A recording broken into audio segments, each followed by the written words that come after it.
I trust you that you know what you're doing. I trust you that this is the word for today. And as I told him on Tuesday, the Lord gave me Sunday, when Pastor was speaking, he told me, he said, restoration. He said, restoration for my people. And he said, my people need restoration. And what do you say, Pastor Kendall, what do you mean by restoration? I looked it up in the dictionary, and restoration means restoring them back to their previous right, place, or position. And see, it's so funny how some of us, we don't need to be restored like what we used to be, because we were messed in. And we need to be restored back to our position where God says we're supposed to be. And so that's what I like about the restoration. God restores you to the position that you're supposed to be. Not where you were and you were a hot mess, you couldn't think straight, there was no clarity, and you weren't giving God your all. You may have been making the money, but you were a hot mess. So he's going to restore you back to the position where you're supposed to be. See, I thought that was just awesome. And when God restores you back to the position that you're supposed to be, you can start thinking straight. There's a clarity there. There is also not only clarity, but you can just start thinking things. I mean, you can start being creative. My husband and I, we talked about it. Sometimes you can do so many things that you can't even think straight. You can't think on another business. You can't think on anything because you have so much on the list and so many hits that you've had till you can't even think, well, God, you say you're going to take me this place. You're going to take me that place. Well, I can't think straight because I've had so many hits. But God is trying to take all that stuff that's going on, and he's going to restore you back to your position where you need to be, where you asked to be. He said, this is your time. This is your season. Don't let anything stop you, no matter what you're going through. And you have to humor me, people that were here Tuesday, because I'm going to repeat this. I want to tell you about this person. In 1832, he lost his job. The same year, he defeated for legislature. 1833, he failed in business. 1834, elected to legislature. 1835, his fiancée died. 1836, he had a nervous breakdown, and for 6 months, he was not able to do anything. 1838, he was defeated for speaker. 1843, he defeated for the nomination for Congress. 1846, he elected to Congress. 1848, he lost renomination. 1849, he rejected for the land officer. 1854, defeated for Senate. 1856, defeated for nomination for vice president. 1858, defeated again for Senate. 1860, he was elected president. Abraham Lincoln. And sometimes you say, why are you giving me the historical thing? It's because sometimes we think we have all these hits and we can't get forward, and God is saying, listen, because he persevered, I don't even know if I would have gotten rejected that many times. If I would have been in Congress, I probably would say, God, you must have something else for me. But that's too many times to be defeated. And God is saying, this is your time, no matter how many times you've been defeated. He said, persevere. Persevere. And I like another quote of Abe Lincoln. You say, why is this lady talking about Abe Lincoln on a Sunday? This is not school, but it's all right. One of the quotes that I like about Abe Lincoln, what he says, I walk slowly, but I never walk backward.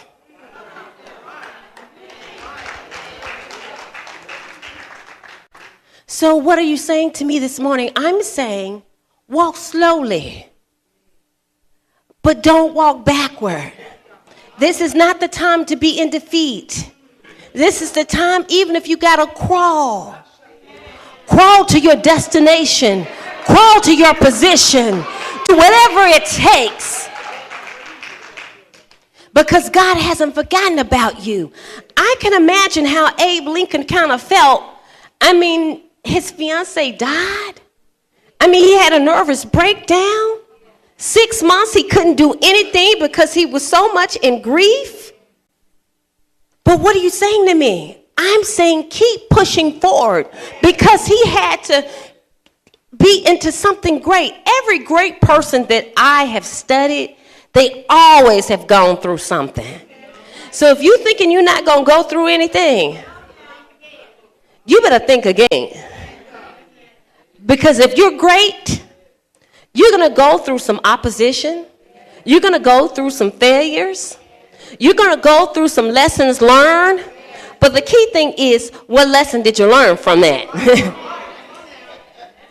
And see, God is so awesome that he gives us chance after chance. I know I hear people say all the time, God's going to give you one more chance. Now, if God would just give us one more chance, all of us will be in hell. Because there's no perfect person. We all make mistakes. He gives us chance after chance after chance after chance after chance. Thank God for his grace. Because we are a mess with ourselves.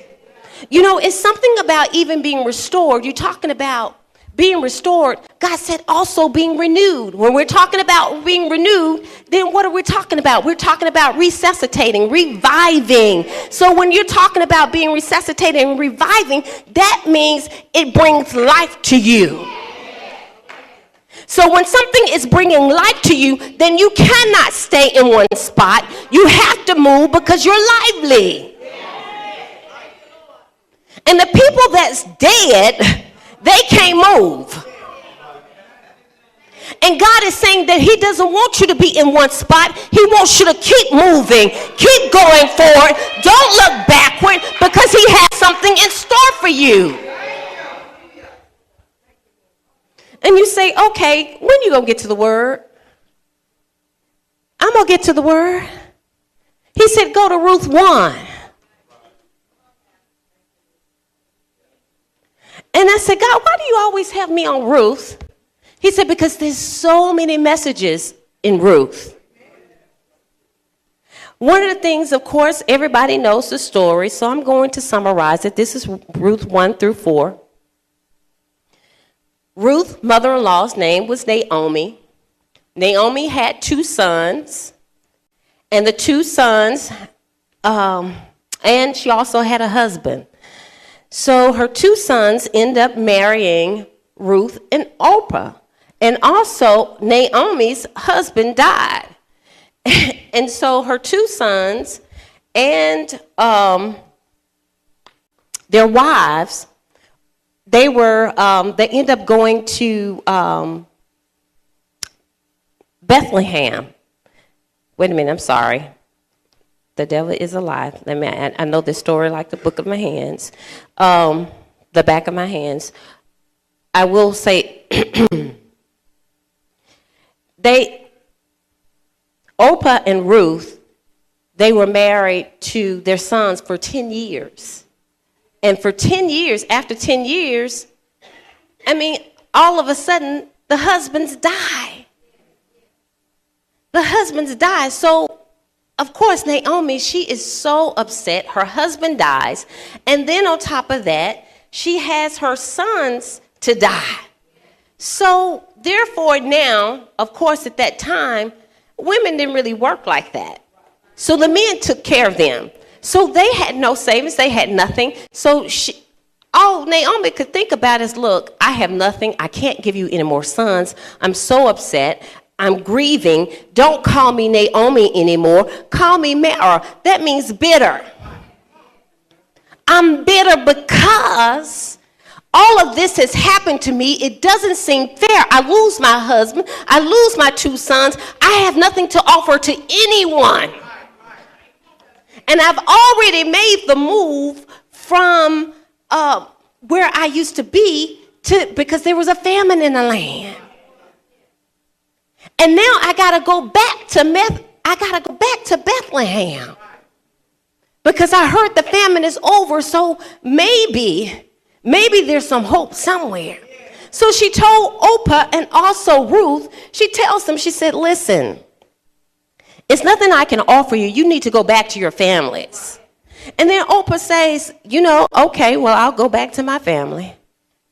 And so Ruth said, I'm not going anywhere. I'm going to be with you. Your God shall be my God. Wherever you go, I go. And it's funny how Ruth said that, but she was a foreigner to Bethlehem. She was from Moab. She was a Moabite. She was a foreigner. So everything is strange. Have you ever been in a situation where you're uncomfortable because, my God, it's so much going on you can't even hardly see your way?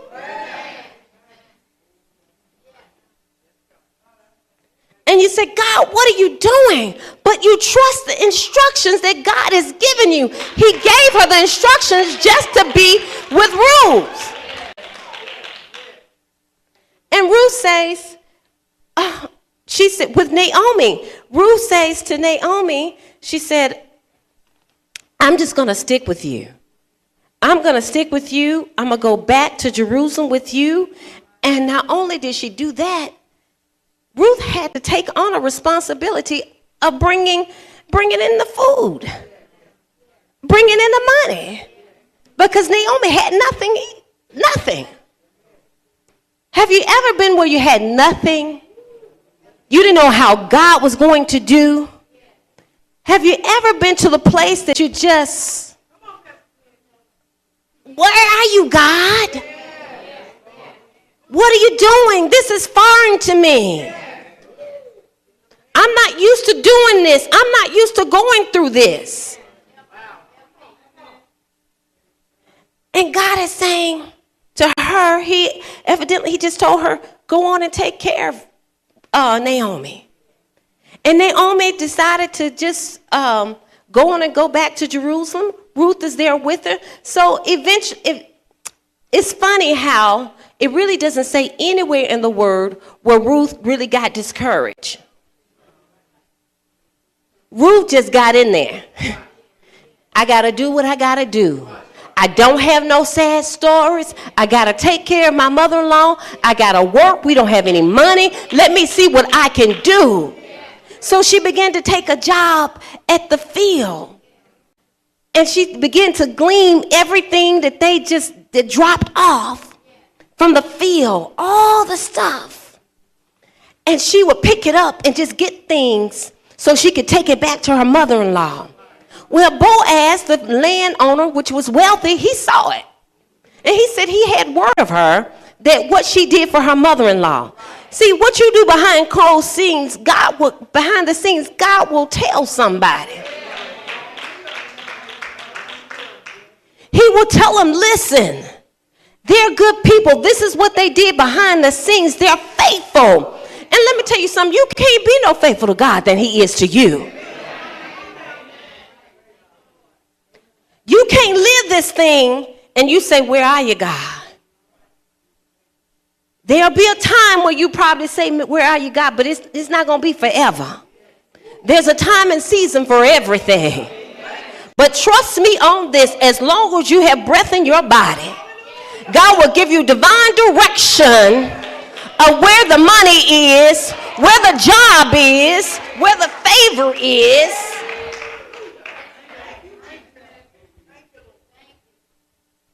And see, it's so funny how she just began to just trust God. And like I said, there was no complaint.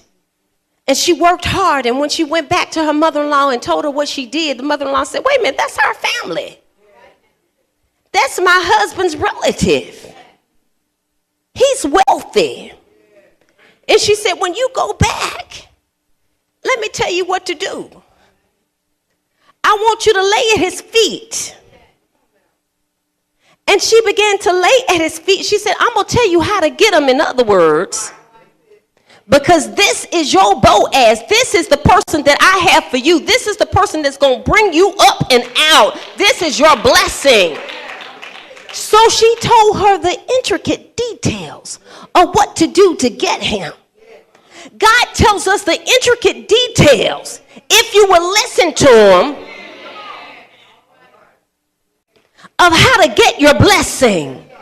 But somehow, somewhere, we get so distracted of all the stuff that's going on.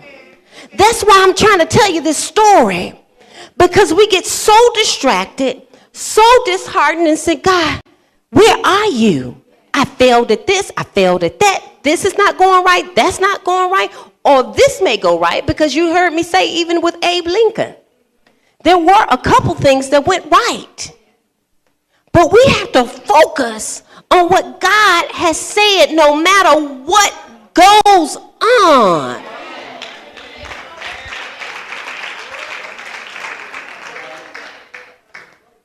And she did exactly what Naomi said. And because she did it, laid it at his feet, he started really beginning to, wait a minute, hold up. He began to really notice her in that kind of way. And to make a long story short, eventually they married. And one of the things out of the story that I like so much is that when they got together and they married, they had a baby. And the baby's name was Obed. And Obed, see, this is a lot of times we don't place emphasis on this story. See, a lot of times we just look at the fact that all this, they died and all this kind of stuff. But what she had to do and what God had in her history, in her lineage, he had the birth of the grandfather of David. So what if she stopped? What if she complained all the time? What if she said, I can't make it. I can't take care of my mother-in-law. I can't do this. I'm missing my husband. I'm missing my father-in-law. Because you know it had to be a bond. But it said nowhere in the story. Nowhere in the story where she complained. So what am I saying to you today? I'm saying get your praise on. Get focused. Write down what God promised you. Write down even what you want from God. And I guarantee you God will do it. You have to stay focused. You know, and that just even reminded me of, and you all heard me say this before, about the Chick-fil-A person. You know, the Chick-fil-A owner. Here he is. He had 2 restaurants along with his brothers and all this kind of stuff. And I make a long story short, he had the 2 restaurants, and his brothers, they end up leaving and going out of town, flying in the airplane. Well, the thing of it is, both of the brothers died in the airplane accident that he was partners with. And, of course, he was partners with or whatever, so he had to buy the restaurant from the wives and all this kind of stuff like that, so he had to buy that from them. So then after that, what happens? Later on, not only does he have a restaurant, but the restaurant catches on fire. And guess what? He didn't have any insurance. So that was a loss. Then after that, not only that, he gets sick and cannot get out of bed. So why are you telling me all these stories? Because you think your life, you got some things going on, but there's greater on the other side. So he sits there and he lays there because he's actually sick. He has to have surgery. And that's going to keep him on his back for months. And so when he's on his back for months and he can't do anything, the Lord gives him the chicken sandwich, a chicken breast with bread. And that's what that came out of. All his pain and misery, all the stuff that he's gone through. See, there's greater on the other side. If we keep pushing and getting position, God hasn't forgotten about us. All your work is not in vain. So why are you telling me about Abe Lincoln? Why are you telling me about Ruth? Why are you talking about the Chick-fil-A person? Because they persevered. They didn't make an excuse. They made it happen. No matter what came against them. And what am I saying to you today? I want you to get all that God has for you. Don't stop. Because whatever God promised you, he's going to do. Say, all I want is a husband. How can I make that? Well, you do what I used to do. And you heard my story. I'll make it very quickly. One of the things I used to start prophesying to myself. I started sitting at the table for my husband. I said, oh, would you like that? Of course, you can't do it in front of anybody else because they'll think you're cray-cray. But I'm going to tell you what works. And I began to say, God, help me. Prepare me. Anything that's in me that needs to come out, let it come out. Because here's the deal. A lot of times we say we waiting on God, but God's waiting on us. We need to get what God has for us. There's something in there that he's preparing you for. That husband, I wouldn't have been ready for him. Because even though I was really sweet, I just had in my mind that I wasn't dealing with a whole lot. So if he came to me crazy, then I was going to come to him crazy. And so because my spirit, because my dad and my mom, they were both alphas. They were very strong, very strong. And my brothers, everybody was like that. My personality was a little bit different. Mine was a little bit like Unfat. I ain't as sweet as Unfat, not nearly like that. But just sweet, just trying to make peace and all of that. And they were very, very strong. Whatever they said, it is what it is. My brothers the same way. They were the same way. They just said it, and that's just that on that. And you have to watch the attitude. Still now. Everybody may want to turn that way and just point that way. But God is working. He's working. But because their personalities were so strong, it eventually made me like, wait a minute, hold up. You got the wrong person.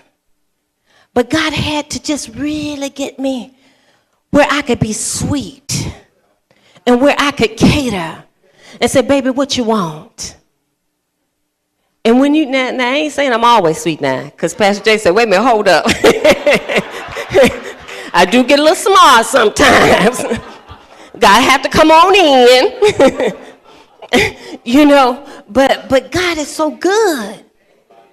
I learned how to be sweet. I learned how to cater. I learned how to serve him. I learned how to, he can tell you, it's not many times he got things at the pot. I fix his plate. I cater to him. And I don't want to make you feel like it's one-sided because he caters to me too. He said, say it.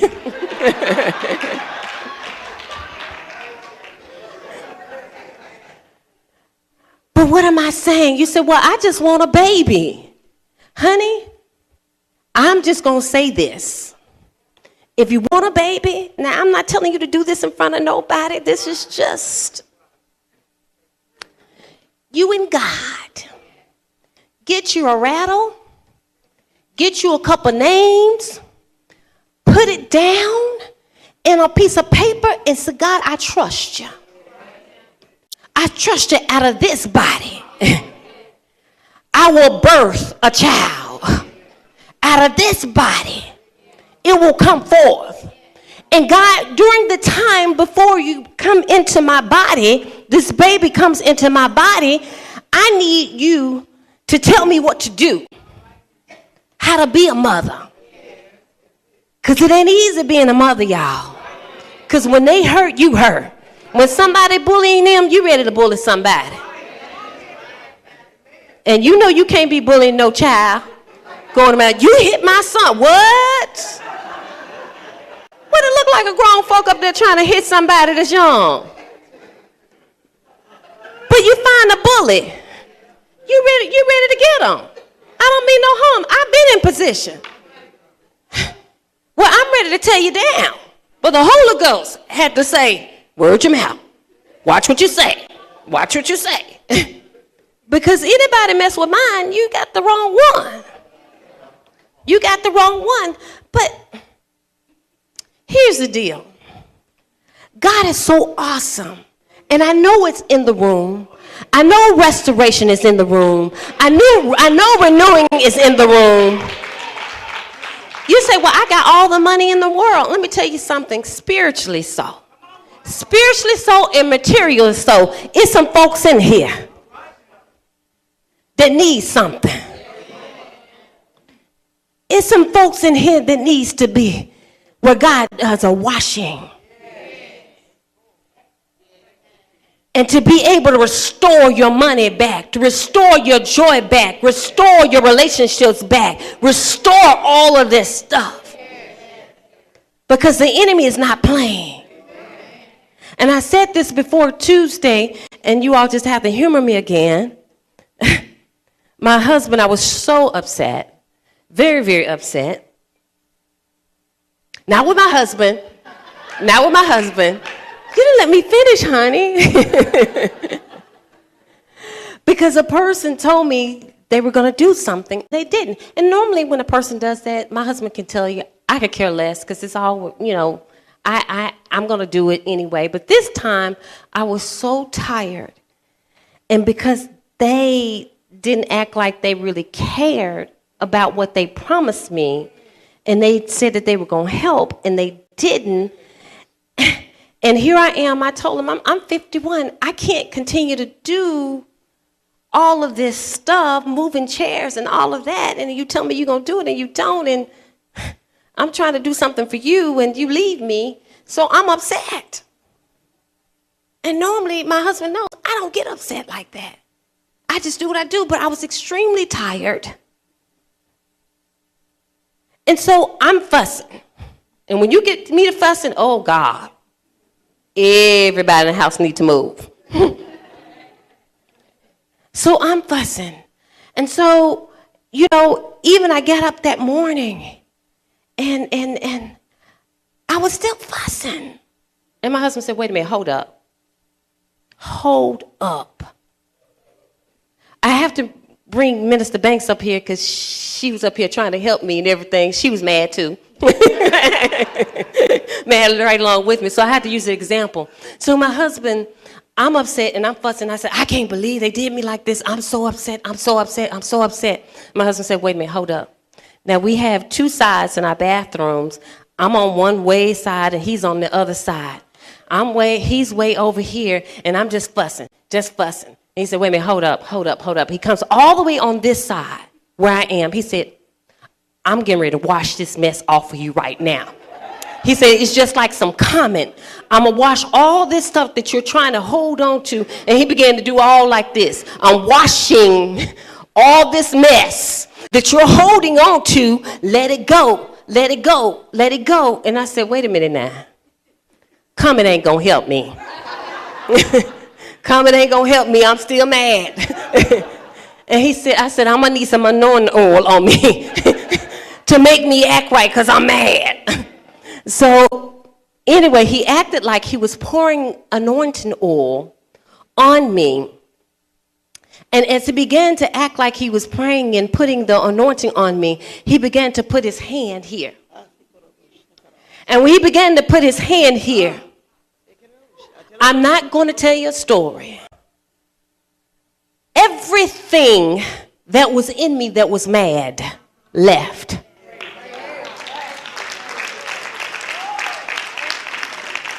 And even though he was playing,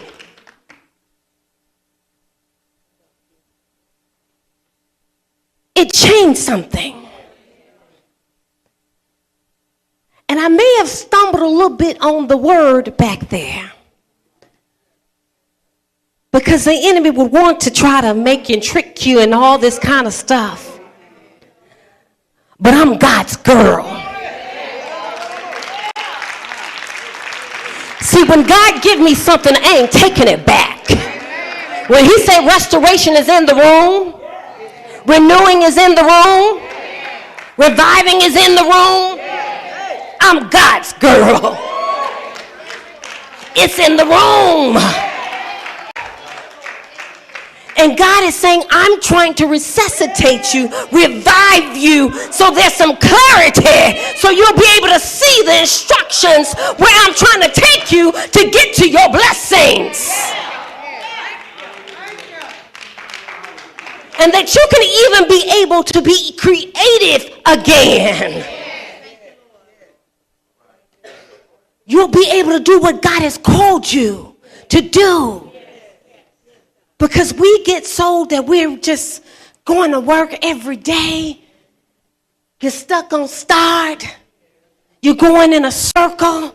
You're like, is this it? There's no breakthrough. You're coming in here shouting, but there's still no breakthrough because you're going back the same way. And God is saying, I want to break that today.